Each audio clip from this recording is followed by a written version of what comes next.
मीरा के पद हम पढ़ रहे थे, उसी क्रम में आज देखिए।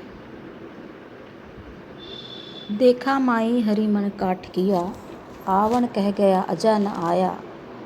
कर मारे कोल खाना पाना सुध बुध सब बिसरिया। काई महारी मारो प्राण जिया, थारो कोल विरुद्ध जग थारो। थे काई कोई बिसर गया, मीरा रे प्रभु गिरधर नागर। थे बिन फटा हिया।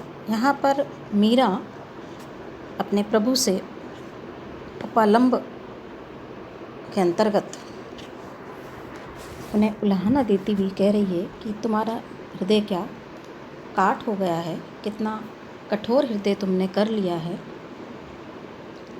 और मैं यहाँ पर विरह वेदना से मरी जा रही हूँ। वो कहती है कि देखो, कृष्ण ने अपना मन कितना कठोर कर लिया है, अर्थात मेरी सुध न लेकर वह अत्यंत निर्मोही हो गए हैं। उन्होंने अपनी निर्मोहता का परिचय दिया है। आवन कह गया, आने के लिए वे कह कर के गए थे, लेकिन अभी तक नहीं आए। कर माने कोल गया, मुझसे ये वादा, कोल मतलब वादा, ये वचन वो दे कर के गए थे, लेकिन अभी तक नहीं आए। थारो कोल विरुद्ध जग थारो, थे काई बिसर गया।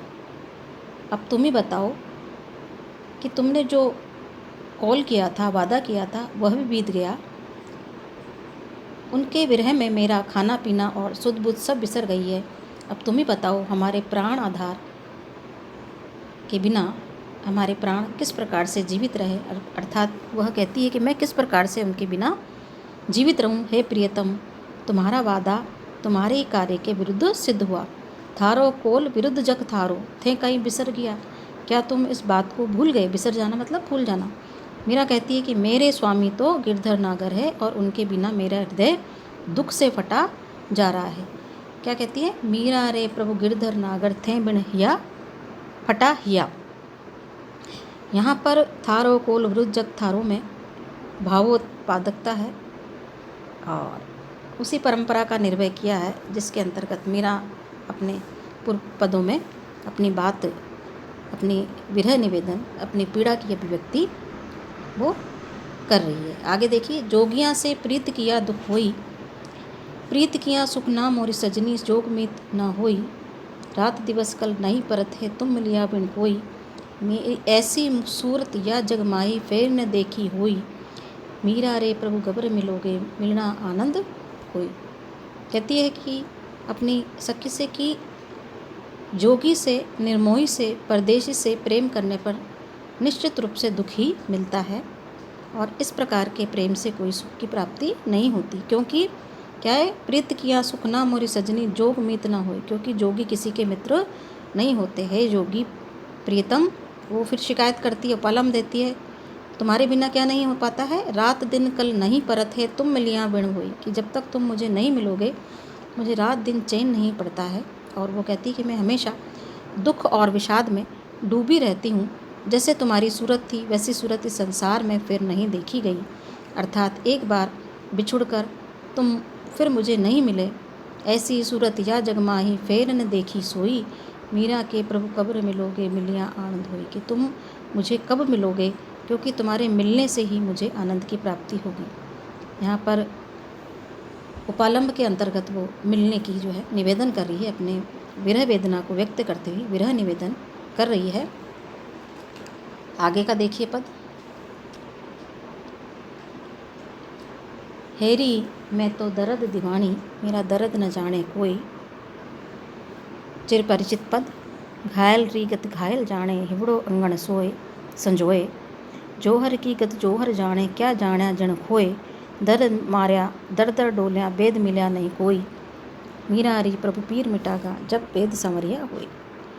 अपने विरह वेदना को व्यक्त करते हुए मीरा कहती है कि मेरे इस दर्द को कोई नहीं जानता है। मैं कृष्ण के विरह में दीवानी हूँ, पागल हो गई हूँ, लेकिन मेरी इस पीड़ा को कोई नहीं समझ सकता।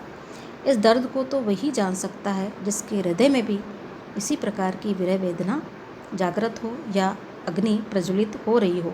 क्योंकि घायल की गति को घायल ही समझ सकता है। जाके कभी फटी न विवाही, सो क्या आप जाने पीर पर आई। यहाँ पर वही भाव व्यक्त है। कहती कि घायल की गति घायल जाने, घायल की गति तो घायल ही जानता है, या फिर रतन की परख वही जोहरी कर सकता है। जोहर की गत जोहर जाने, क्या जानिया जिन खोए। और जिन्होंने रत्न को खो दिया है वो उसके मूल्य को क्या जानेंगे, क्योंकि रत्न की जो परख है वो तो सच्चा जोहरी ही कर सकता है। वह जो जौहर की कीमत नहीं जानता, जौहरी उस रत्न की, वो उसको क्या जाने, उसके मूल्य को क्या समझे, उसकी कीमत को क्या समझे। मैं इस विरह जन्य दर्द के कारण दर दर घूमती फिर रही हूँ। मीरा कहती है कि दर्द की मारी दर दर डोलिया, वेद न मिलिया कोई। लेकिन इस दर्द को दूर करने के लिए, इस पीड़ा को, इस विरह रूपी जो पीड़ा है, वेदना है, उसको दूर करने वाला कोई वेद मुझे आज तक नहीं मिला। मीरा कहती है मेरी ये वेदना तो तभी मिट सकती है जब वेद समलिया होए, कि जब स्वयं कृष्ण जी वेद बन करके यहाँ पर उसका इलाज करें, अर्थात उसको आकर के दर्शन दें, उसकी पीड़ा का हरण तभी होगा, अन्यथा। वो कहती है कि दर्द की मारी इत उत डोलियाँ, कि जगह जगह वो घूम रही है, लेकिन उसकी पीड़ा को दूर करने वाला कोई भी उसको नहीं मिला। पतियाँ मैं कैसे लिखूँ लिख्योरी न जाए, कलम धरत मेरो कर कपत है, नैन रहे झड़लाए। बात कहूँ तो कहत न आवे, जीव धरो डराए। विपत हमारी देख तुम चाले, कहिया हरजी जाए। मीरा के प्रभु गिरधर नागर चरण कमल सु रखाए।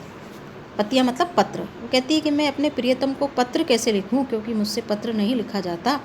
कागज पर कलम रखते ही मेरे हाथ कांपने लग, कलम धरत मेरो कर मैंने हाथ कांपने लगते हैं। और प्रियतम क्या है कि सुधी आते ही आँखों से जो है आंसू प्रवाहित होने लगते हैं। तो वो जो अपनी वेदना, अपनी पीड़ा को कहना चाहती है, वह कहीं नहीं जा रही है। बात कहूँ तो कहत ना आवे, जीवो डरो डराए।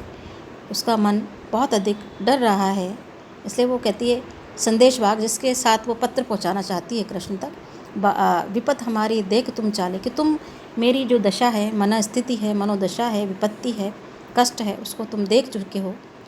अतः कृष्ण से जाकर के तुम मेरी इस पीड़ा, इस वेदना को जाकर के कह देना। मीरा कहती है मेरे स्वामी गिरधर नागर, क्या कहती है वो, मीरा के प्रभु गिरधर नागर चरण ही कमल रखा है, कि तुम्हारे चरण कमलों में मेरी रक्षा हो सकती है। अपने चरण कमलों में मुझे स्थान प्रदान कीजिए, तब जाकर के मेरी इस पीड़ा, इस वेदना का अंत होगा, अन्यथा वह दर्द की मारी इधर उधर भटक रही है। इस प्रकार से यहाँ भी, इस पद में भी परंपरा का मीरा ने निर्वहन किया है, जो अन्य पदों में अपनी वेदना, अपनी पीड़ा का वर्णन उन्होंने किया है, उसी प्रकार से। और उनकी जो विरोधगार है वो स्थान स्थान पर प्रकट होते हुए दिखाई देते हैं। अभी आपने देखा कि देखा माई हरि मन काट किया, जो किया से प्रीत किया दुख होई, हेरी माँ तो दर्द दीवानी, और पतिया मैं कैसे लिखूं। चारों पदों में हमने देखा कि वीरा जो है कृष्ण के से विरह निवेदन कर रही है, विरह वेदना को दूर करने के लिए निवेदन कर रही है कि एक बार दर्शन दे करके उसकी इस पीड़ा का, उसकी इस दुख का प्रभु जो है उसको दूर करें, तभी जा कर के वो, उसकी आत्मा या उसके मन को जो है आराम मिलेगा।